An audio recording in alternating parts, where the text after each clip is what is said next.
Hi, I'm Alice, and I have an offer to study maths at Trinity College, Oxford, and I've been asked to talk a bit about my experience applying.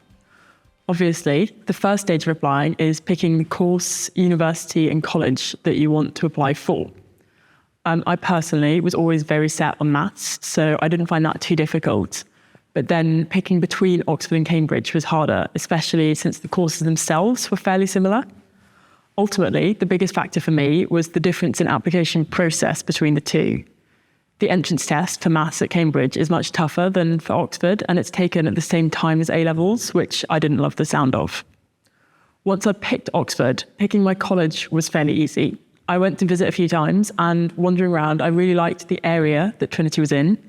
The maths professors there are also specialists in the fields that interest me the most, and the college offers accommodation for the whole degree, so it felt like the best fit for me. Once I'd decided, it was time to start preparing for the entrance exam. Mine was in October, but lots of people I knew were starting to prepare for the exam from around May in year 12, which I think is definitely very sensible.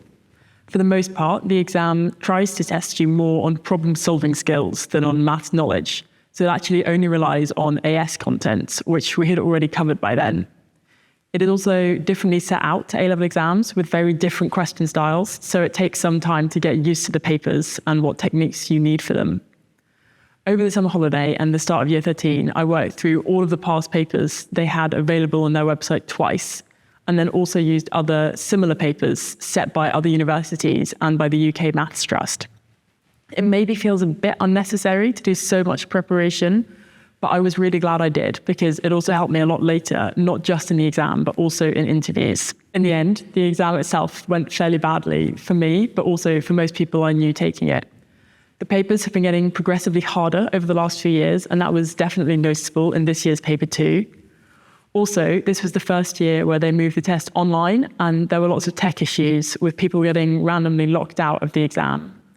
The issues were actually so bad that they announced a couple of weeks later that they were setting another, shorter, optional test for anyone affected. I decided to take the test because I felt the first one had gone so badly, and happily, the second was much better. Pretty much as soon as I'd done the second entrance test, I started preparing for interviews. That meant that I was doing practices before I'd actually heard whether or not I'd gotten an interview, which felt a bit strange, but was absolutely worthwhile because they often don't give you a lot of notice before interviews. In lots of ways, the interviews tested similar problem-solving skills to the exam. And the big difference, though, was that for interviews, you had to be able to talk through your thinking. Lots of the advice from the university talks about how important it is at interview to not just get to the solution, but to be able to talk through each stage of your thinking and explain why you want to try a particular approach to a question.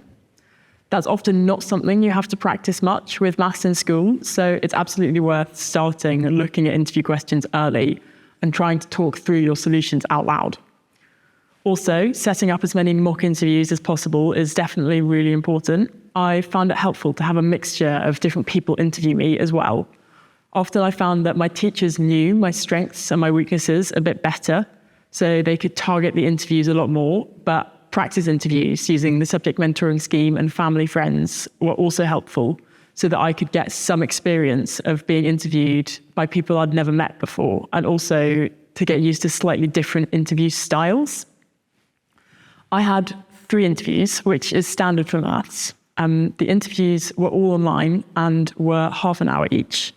I was only asked maths questions, nothing on my personal statement, which is the same as most interviews for maths and science.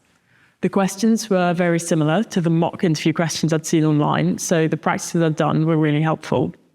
I thought that 2 of the 3 interviews had gone well, but one of the interviews I found much tougher. The questions themselves weren't that different to my other 2 interviews, but I definitely didn't take as much time as I should have to think through my answers. And I just rushed into doing the first thing that came into my head.